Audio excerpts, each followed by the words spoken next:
Hello and welcome back to Primary Teaching with Dom. So, this video I want to touch on, it's going to be it's going to be quite a short video. However, I just wanted to talk about it, and this video is about books and books in school. And I mean books in school, I don't just mean having books in school, because I'm guessing all schools will have books at least, and if they don't, then woo, interesting.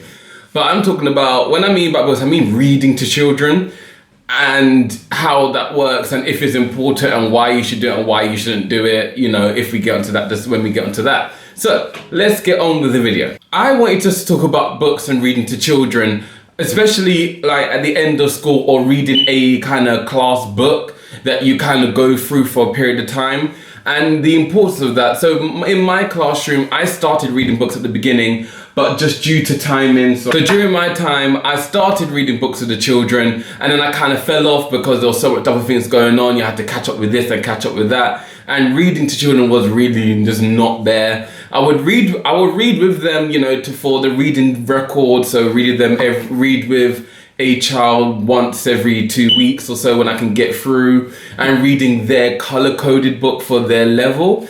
But I was never able to read like a class book with them. And it's quite sad actually when I think about it, because children, they love books. They love when someone reads them a book. Loads of them do. And the reason I say that is because about a month ago, or a month and a bit ago, I said to my children, well, we're gonna start reading a book, and I put some examples on the board of 3 different books that we will read. They can vote for the book. They can vote for the book that they want me to read the most, or the TA want us to read the most, and then I will get that book and we'll start reading.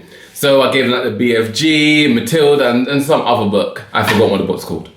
But they ended up choosing Matilda, like the majority. However, at the time, I tried to find Matilda. I couldn't order it in time because I said to them I'm going to read to them the next day, because I thought it would be in the school, but it's not. The second book that they voted for was a BFG, or the most was the BFG. So luckily we had a BFG. And now I'm reading that to the children. We're about halfway through. I don't know if we'll be able to finish the book, because we've only got 3 weeks, but if I read every day, I should be able to.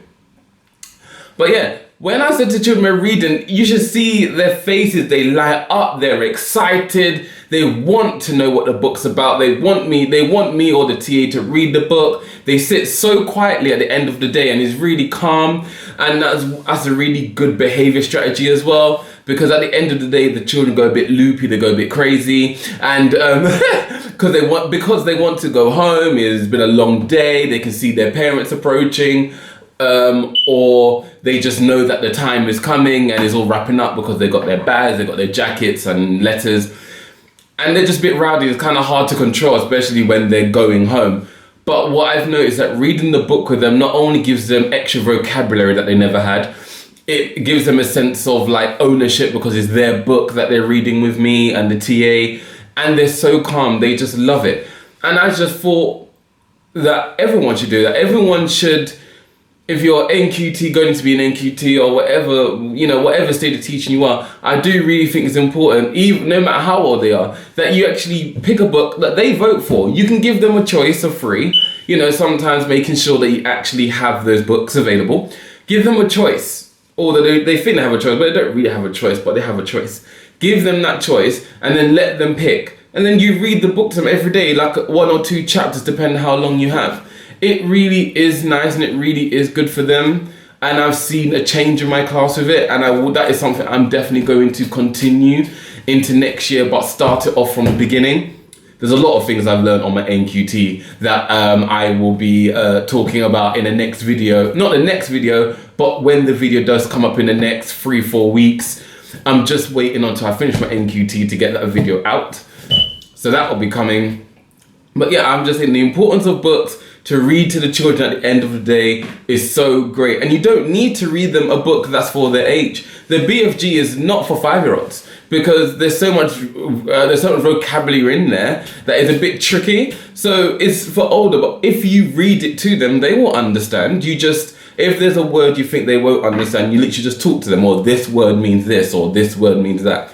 It is so amazing, and I really do think that you should try it in your classroom. See what it's like, and if you have, let me know how it's going. But I started it really late in the game, and as a side bit, it doesn't have to be it doesn't have to be a reading book. It can be a picture book. It can be poems. It can be, I know they do this kind of pack where they do like, I forgot what it's called now, but they do different types of poetry, the rhyming poetry and nonsense poetry.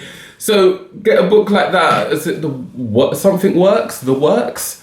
It's really good. I'm ordering that when I'm on my summer holidays. But just doing that, introduce your children to a variety of different readings. In the morning, I put different kinds of instrumental music on. So I put Mexican music on, Spanish music on, reggae music, Barbadian music. I put Swedish, Norwegish kind of music, because they need to be able to explore different things. They're not, majority of the time, they don't go home and listen to Swedish music, you know. So getting them into Chinese music, Mandarin music, Italian, all those kind of different things, I do that in the morning. They really enjoy listening to it because it's something they haven't heard before. So just like that, the reading as well is very important. And by the way, just a side note, that video's over. I'm going to start bringing back my top 3 books because I haven't been doing it. And I really did love doing it. Although it was my least viewed videos, don't really care. I just stopped doing them, and I don't know why. But I'm gonna bring them back, and those will be back, and I can't wait. So thank you for watching the video. Like, comment, and subscribe. Click the notification bell if you wanna see my beautiful face when it pops up. And I shall see you in the next video. And yes, I know I said in the last video I'll be in my other area, and I know I lied to you. I know I did. But yeah, I'll be there when I be there, basically. All right, bye.